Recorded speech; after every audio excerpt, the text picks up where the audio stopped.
Hola, mi nombre es Samuel Orrico, pastor de Nova. Nova es una iglesia cristiana en Jalapa, Veracruz, y nuestro propósito principal como iglesia es reunirnos alrededor de la palabra de Dios. Creemos que Dios a través de su palabra es como transforma a su pueblo.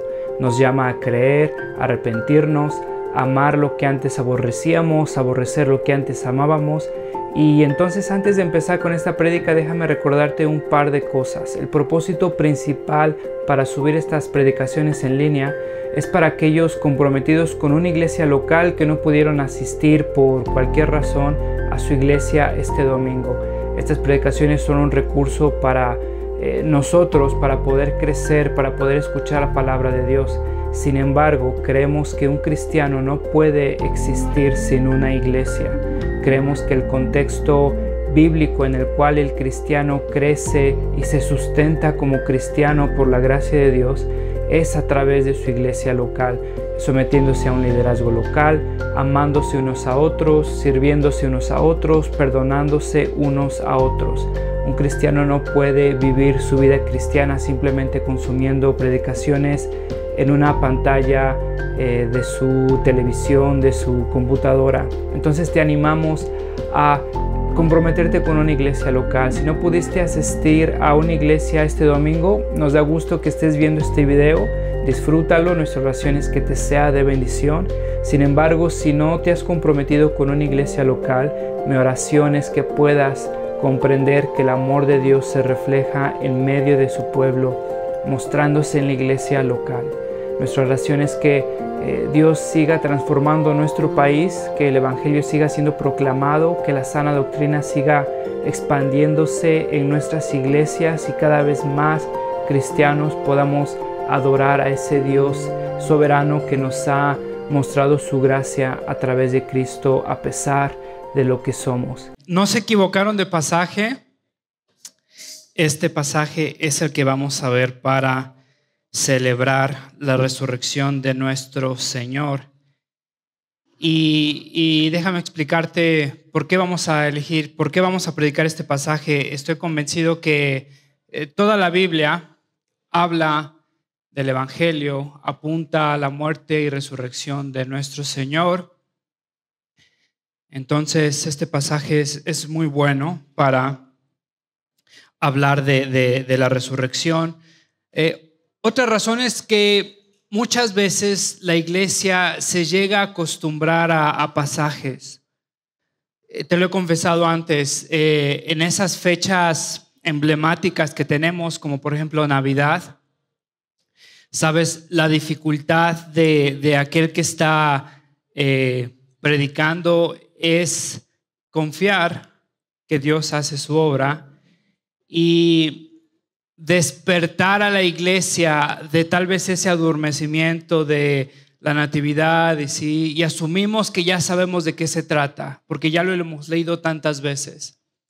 Entonces quiero hablar de este pasaje y enfocarlo a la resurrección desde esta perspectiva. También porque en unas semanas vamos a hablar de Lucas 24, que es la resurrección de Cristo, y ahí entonces vamos a enfocarnos en la resurrección de Cristo en el pasaje de Lucas. ¿Sale?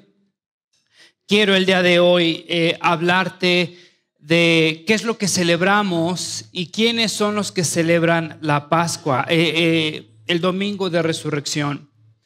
Hace unos días en mi colonia hubo una procesión muy grande y había muchísimas personas caminando y había ahí alguien que se vistió de Jesús y estaba cargando la cruz y lo estaban ahí golpeando.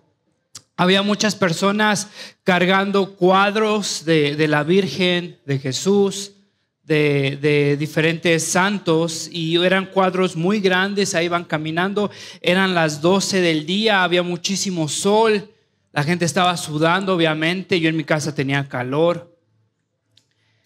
Y sabes, mis hijos me preguntaban: papá, ¿por qué están haciendo eso? ¿Qué es lo que están celebrando? ¿Por qué lo están celebrando así? En redes sociales seguramente habrás visto, por ejemplo, hay celebraciones en Europa España es conocidísima por el tipo de procesiones que tiene. Mucha gente se pregunta, bueno, ¿qué están celebrando? ¿Por qué están celebrando así? Sabes, déjame preguntarte en este domingo otra pregunta diferente. ¿Quiénes son los que deberían de estar celebrando el domingo de resurrección? Asumimos que los cristianos, los buenos cristianos, los cristianos disciplinados son los que están aquí, ¿no es cierto? Los demás pecadores están en chachalacas.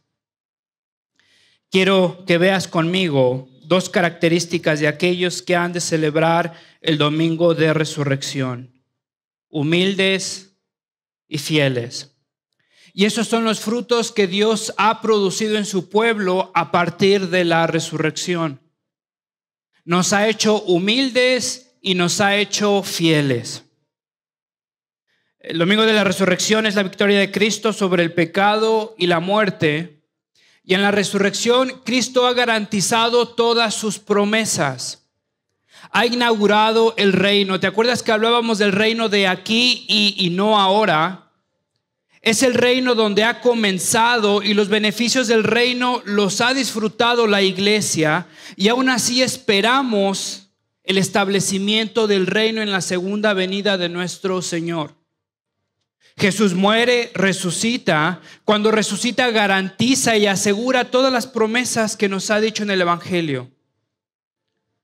Con eso está la promesa de que su reino ha de venir. Y para eso entonces te diría que su pueblo se ha de mostrar humilde, se ha de mostrar fiel. Y quiero que veas conmigo la primera característica. Si hemos de celebrar domingo de resurrección, hemos de ser un pueblo humilde. Y fíjate cómo Jesús está hablando de la humildad en este pasaje y continúa hablando acerca de la oración. La semana pasada, ¿te acuerdas? Con Jared hablábamos de la oración y cómo es que Jesús está continuando con el tema de la oración. La semana pasada veíamos la importancia de continuar orando, de perseverar orando, sabiendo que tenemos un juez misericordioso. Y Jesús hacía esa comparación. Si aún un juez corrupto responde a las peticiones por cansancio, ¿cuánto más un juez bondadoso ha de responder a nuestras oraciones? Continúa con el tema de la oración y ahora nos habla de una historia, y esta historia tiene a dos hombres orando. Y Jesús empieza con una parábola y le cuenta una historia a sus discípulos, y esta historia es acerca de dos hombres que se acercan al templo a orar. Sabes, había un dicho en el seminario donde estaba estudiando y decían: dime cómo oras y te diré quién eres. Y sabes, algo que conocemos, que podríamos conocer muchísimo del corazón de las personas o de nuestro corazón, es cómo oramos. Solteros, les doy un truco, un tip de gratis. Esto es gratis, ya va incluido, no se preocupen. Si quieren conocer a alguien, por lo menos tengan esa paciencia de ver cómo ora esa persona. Escuchen sus oraciones, escuchen sus anhelos, escuchen aquello que lo mueve, aquello que lo quebranta, aquello que desea. Estoy convencido que se evitarían tantos problemas. Nos hubiéramos evitado tantos problemas muchos de nosotros, ¿no es cierto? Si tan solo hubieran tenido esa paciencia para escucharlos orar. Fíjate, estos hombres revelan sus corazones en una oración. Versículo 10: dos hombres subieron al templo a orar. Uno era fariseo y el otro era recaudador de impuestos. Ahora, había dos oraciones, dos reuniones de oraciones públicas. Una en la mañana a las 9 de la mañana. La otra era a las 3 de la tarde, y entonces todo el pueblo se juntaba a orar en esas horas. Podrías haber ido a orar de forma privada cuando quisieras, pero seguramente Jesús está haciendo referencia a estas reuniones públicas. No sabemos si fue en la mañana o en la tarde, pero estos hombres fueron a orar un día. Y sabes, las dos personas no pueden estar tan opuestas el uno al otro. Jesús nos dice que uno era fariseo y el otro era un recaudador de impuestos, un publicano. Ahora, para la gente que estaba escuchando esta parábola, cuando esta iglesia escucha fariseo, empezamos a asumir, bueno, Jesús los ha criticado, son los malos. No necesariamente, había fariseos buenos, había fariseos que creyeron en Jesús. Pero asumimos tal vez que el fariseo es el que va a ser condenado. Para la audiencia original era totalmente lo opuesto. Cuando Jesús está describiendo a estos dos hombres y cuando menciona a un fariseo, toda la audiencia está asumiendo que esta persona es la respetable. Está asumiendo entonces que el publicano o el recaudador de impuestos va a ser la conclusión de la historia, el que va a estar siendo criticado, condenado. Estas dos personas no pueden estar más opuestas en su día a día, en sus prácticas, en sus costumbres. Un fariseo era un líder de la comunidad, era alguien que había estudiado teología por muchos años, era alguien respetado. La gente lo veía y todos querían ser como él. Cuando un judío veía ahí a un fariseo caminando con su hijo, seguramente le decía: mira, me harías muy orgulloso que fueras un fariseo algún día. Tal vez los hijos, por querer hacer a sus padres orgullosos, querían llegar a ser fariseos. Estas personas eran escuchados en su comunidad, leían, sabían leer y muy bien, sabían leer en voz alta, memorizaban las escrituras, eran los que se aseguraban que las leyes del pueblo iban de acorde a la ley de Dios. No había ninguna decisión del pueblo sin que pasara por los fariseos, por el consejo del Sanedrín. Estas personas eran personas que se mantenían distantes de todo el pueblo y todo el pueblo los respetaba. La otra persona era un publicano, un recaudador de impuestos, y era un judío que era tratado como gentil. Los judíos se separaban de los gentiles porque los consideraban inmundos, pero este publicano, este recaudador de impuestos, era tratado como un gentil porque había decidido traicionar a su pueblo, y no solo a su pueblo, sino las promesas que Dios le había dado a su pueblo. Dios le había prometido a su pueblo que les iba a dar esa tierra y que ellos iban a estar en posesión de esa tierra, y sin embargo, a consecuencia de su pecado, ¿te acuerdas? Habían sido dispersados, habían sido sometidos, y ahora era el turno de Roma de ocupar esa tierra. Y entonces el publicano había decidido trabajar para los romanos. Ahora, este publicano entonces estaba desconfiando de las promesas de Dios, estaba traicionando a su pueblo. Este publicano estaba prefiriendo un salario bien remunerado a ser fiel a Dios, a esperar con paciencia sus promesas. Se había alineado con los romanos. Si has leído alguna historia de la Segunda Guerra Mundial, sabrás que durante los campos de concentración nazis había judíos que eran encargados de la seguridad de los campos nazis. Ponte a pensar qué cosa más terrible. Un judío ahora está sometiendo a sus propios hermanos judíos por una mejor comida, por una seguridad de vivir unas semanas más, porque también iba a ser asesinado. Sin embargo, un publicano había decidido ir a trabajar para los romanos, y entonces él era quien iba a pedir impuestos a los judíos. Él era quien sometía con violencia a sus hermanos si no pagaban esos impuestos. Él era quien cerraba los negocios de esos judíos si no pagaban impuestos. Él era quien veía a hermanos judíos terminando en la calle sin dinero, pobres, porque no habían pagado sus impuestos. Él era el encargado de recoger todo ese dinero, le tocaba una muy buena parte, el resto se lo entregaba a los romanos. Y vienen estas dos personas a orar. Uno no tenía una moral aparente, otro tenía un muy buen testimonio delante de todos. Y fíjate el versículo 11, el fariseo Se para puesto en pie y oraba para sí de esta manera: Dios, te doy gracias porque no soy como los demás hombres, estafadores, injustos, adúlteros, ni aun como este recaudador de impuestos. Quiero que te des cuenta de algo: tiene una falsa justicia, una justicia superficial.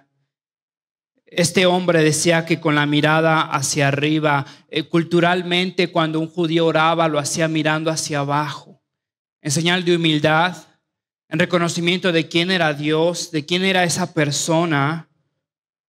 Esta persona con la mirada hacia arriba, con confianza, oraba.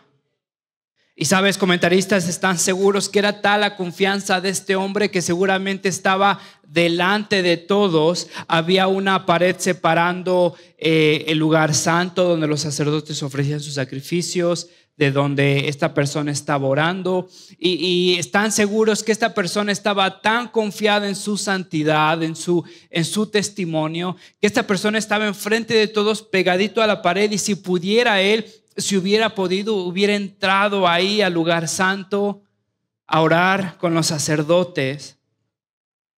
Este hombre no tiene humildad. Fíjate que repite la palabra yo 5 veces.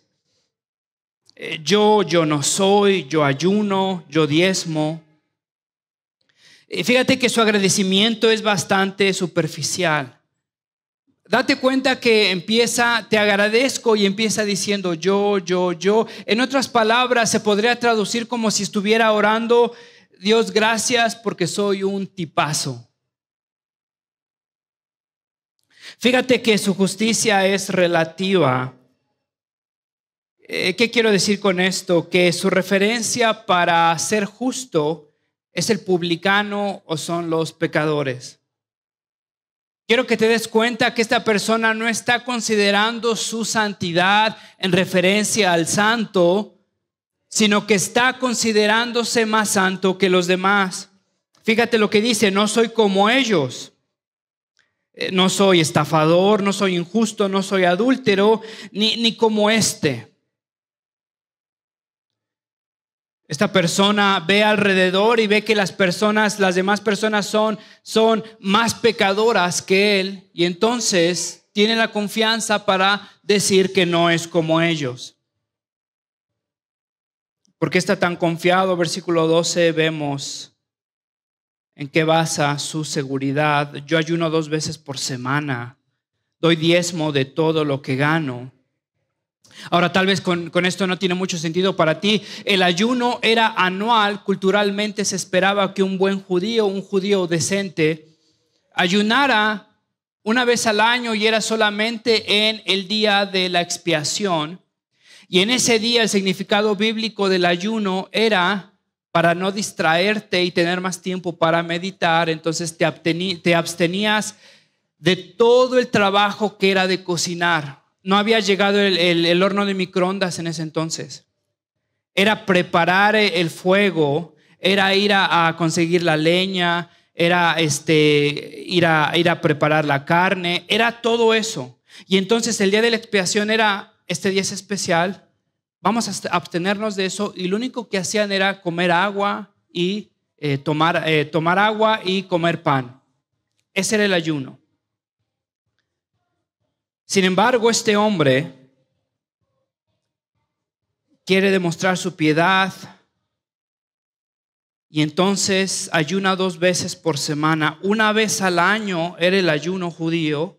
Sin embargo, este hombre ayuna 2 veces por semana. Sabes, un ayuno como hoy en muchos círculos cristianos, te diría un tanto supersticioso. ¿Sabías que se puso de moda entre los cristianos el ayuno intermitente? Y sabes, es una onda ahí medio supersticiosa, con el ámbito. Sé que el ayuno intermitente es algo que se puso de moda entre los seculares, pero entre los cristianos ahí le pusieron su rollo cristiano. Pero sabes, es un tanto supersticioso, es un tanto santurrón, te diría, donde acumulo méritos delante de Dios, donde ahora yo ayuno, y entonces como estoy ayunando le pido a Dios y le digo: Señor, estoy ayunando. Y ahora subconscientemente pensamos que ahora Dios como que nos tiene que escuchar más. O sea, porque imagínate, este cuate está ayunando. Ya lleva 4 horas ayunando. Híjole. Entonces ahora sí vamos a tener lo que cumplir, ¿no? Fíjate, muchos cristianos deciden ayunar y muchas veces dentro de su corazón, muy en lo profundo, piensan que pueden presentar eso a Dios como un mérito. Ese no era el significado del ayuno cristiano. Eso era lo que el fariseo estaba haciendo. Se lo estaba presentando a Dios. Le estaba diciendo a Dios todo lo que era capaz de hacer. De lo que era capaz de abstenerse. Yo ayuno 2 veces por semana. Había un diezmo y el judío tenía que dar el 10% de su ingreso, de su cosecha, de su ganado. Y sabes, y con esto Dios le mostraba al pueblo que Dios era mejor y que Dios era capaz de sustentarlos, que Dios era fiel. Era un ejercicio donde el pueblo reconocía una vez más que sus posesiones no los iban a controlar, que Dios iba a responder y que Dios iba a cuidar de ellos. Este hombre lo ha llevado más allá y entonces diezma de todo lo que posee. Jesús en Mateo 23, en Lucas 11, ¿te acuerdas que los critica? Pagan el diezmo de la mente, el anís y el comino. Diezman absolutamente todo. Había la costumbre de que si un judío, si era buen judío, se decía, encontraba 10 pesos en la calle, tenía que ir a diezmar 10 pesos. Si un judío iba a desayunar unos huevitos con sal y pimienta, diezmaba la sal y la pimienta. Sabes, este hombre se presenta a Dios con sus disciplinas. Y su consuelo y su confianza y lo que lo afianza delante de Dios es todo lo que ha hecho. ¿Sabes qué tiene que ver esto con el domingo de la resurrección? ¿Por qué estoy hablando de esto? Sabes, muchas veces pensamos que el domingo de resurrección es un evento para los buenos cristianos. Es un evento para los cristianos que amamos más a Dios, para los buenos. Porque hay personas allá afuera en el Parque Juárez o en Chachalacas, pero nosotros estamos aquí. Sabes, muchas veces para muchos cristianos el Domingo de Ramos se ha convertido simplemente en un evento cultural donde dentro de todas nuestras costumbres o disciplinas hemos perdido el significado de lo que significa la muerte y la resurrección de Cristo. Sabes, llegamos muchas veces este domingo con un aire de superioridad con todas esas personas que no lo celebran, o si lo celebran, lo celebran mal. ¿Has visto todas esas personas supersticiosas y todo lo que hacen para celebrar? ¿Sabes? Nos sentimos superiores porque nosotros no tenemos procesiones.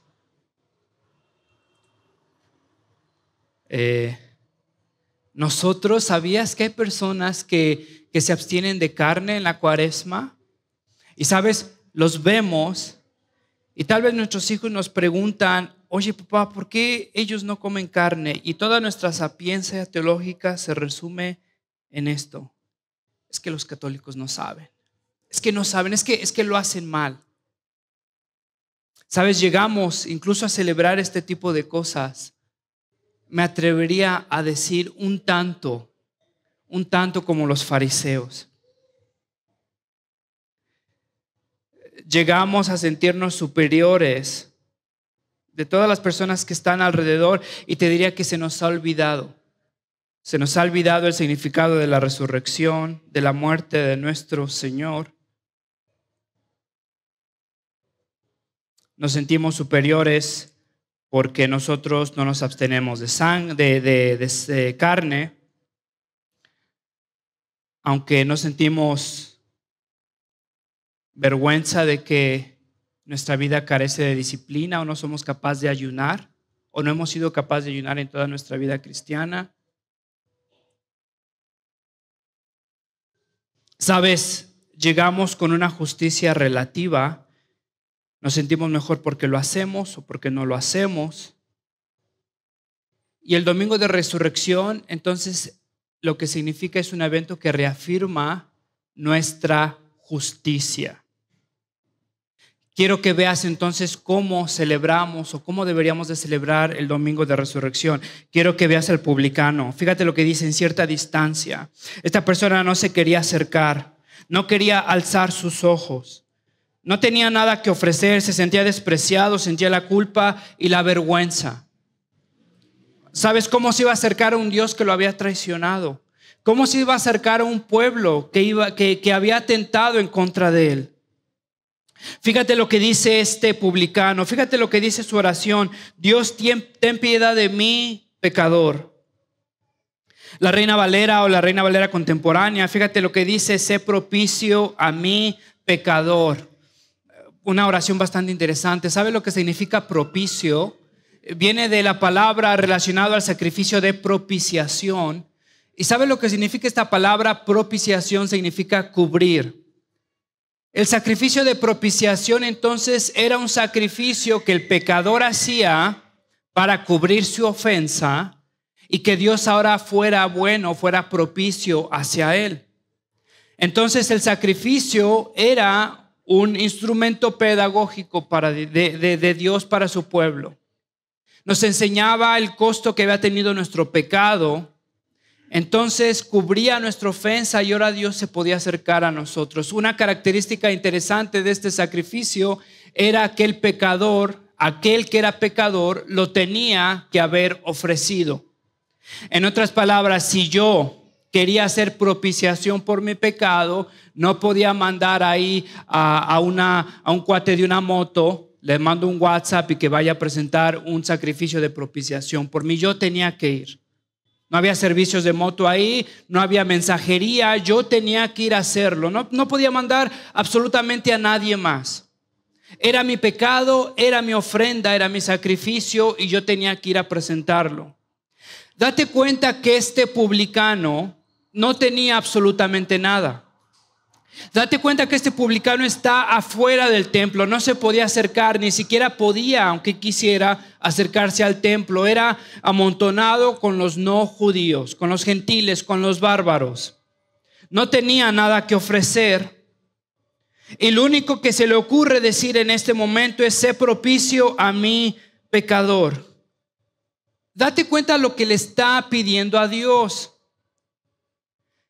Él tenía que presentar el sacrificio de propiciación, pero él no tiene ningún sacrificio en sus manos, no tiene nada, ni siquiera puede entrar al templo. Es una persona inmunda. Lo que este hombre está pidiéndole a Dios es que Dios sea propicio a él, que Dios presente un sacrificio de propiciación por él. ¿Te das cuenta lo que está pidiendo este hombre? ¿Te das cuenta que en su ignorancia no sabe ni siquiera lo que está pidiendo? Está diciéndole a Dios que Él presente un sacrificio de propiciación por el pecador, porque el pecador ni siquiera tiene nada para poder ofrecerlo. Le está diciendo a Dios que Dios vaya y entonces sea Dios quien presente ese sacrificio por él. ¡Qué barbaridad! ¿Qué atrevimiento! ¿Te das cuenta lo que está diciendo este hombre en esta oración, en su desesperación? ¿Sabes lo que es la Semana Santa? Es Dios haciendo propiciación por su pueblo. Es un pueblo que no tiene absolutamente nada que ofrecer a Dios. Y entonces el Jueves Santo es cuando Jesús establece la Santa Cena y anuncia su propiciación. Con el pan y el vino entonces anuncia que su cuerpo ha de ser quebrantado como propiciación. Llega el viernes, es traicionado, es crucificado y Cristo entonces en el día de la Pascua hace propiciación por su pueblo.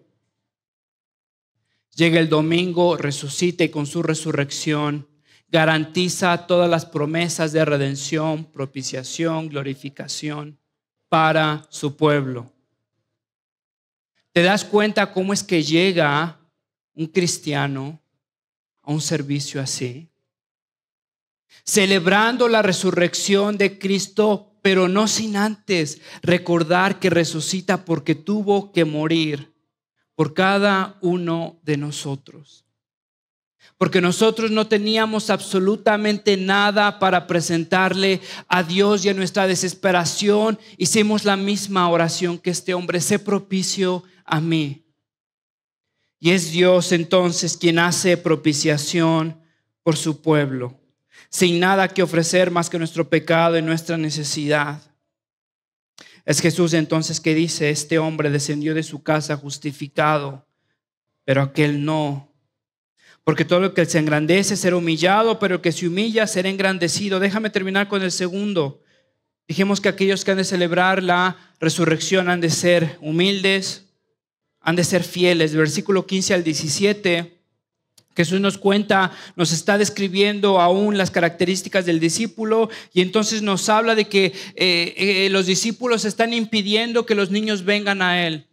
Se consideraban muy importantes, tal vez pensaban que Jesús estaba muy ocupado. Versículo 16, fíjate: porque de los que son como estos, ¿como quiénes? Como los niños, es el reino de Dios. Jesús los corrige: déjenlos que se acerquen, porque de los que son como estos es el reino de Dios. ¿Sabías que la resurrección entonces es el anunciamiento del reino venidero? Jesús te está diciendo quiénes han de participar en ese reino garantizado por su resurrección.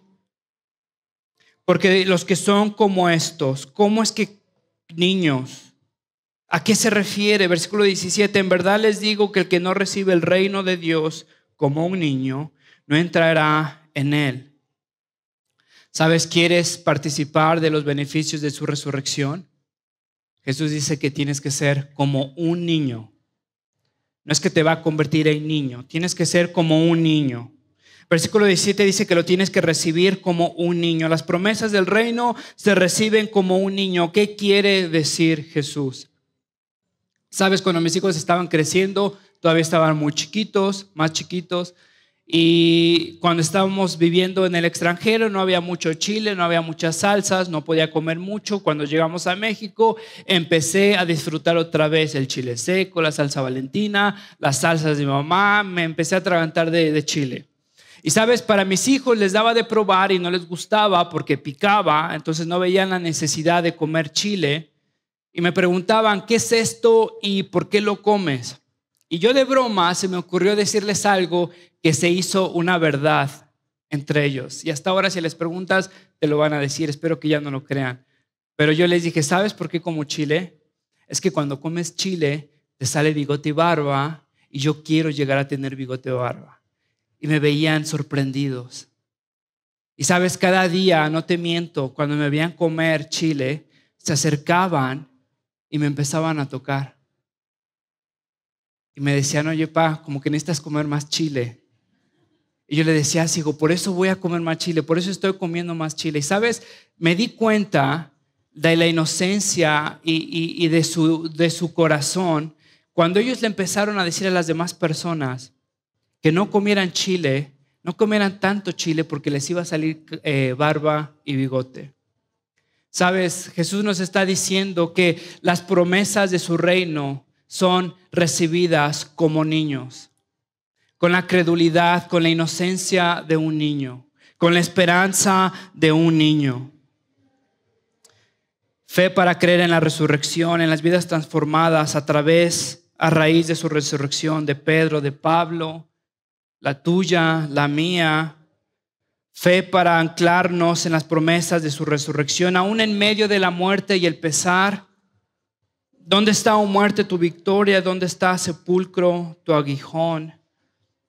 Fe para creer los beneficios de su resurrección, aún en este momento de espera. ¿Sabes? Me pongo a pensar en los discípulos el sábado. Jesús muere el viernes, el sábado están confundidos, algunos están temerosos, algunos se escondieron, ¿te acuerdas? Y todos estaban esperando el domingo de resurrección.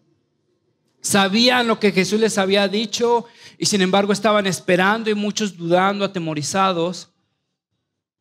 Sabes, te diría que el pueblo de Dios, su iglesia, está en un sábado de espera, esperando la llegada de nuestro Señor. Su domingo donde ha de llegar a establecer su reino, donde lo hemos de ver otra vez, y en medio de esta espera, donde hay muerte, donde hay desesperanza, donde hay pecado,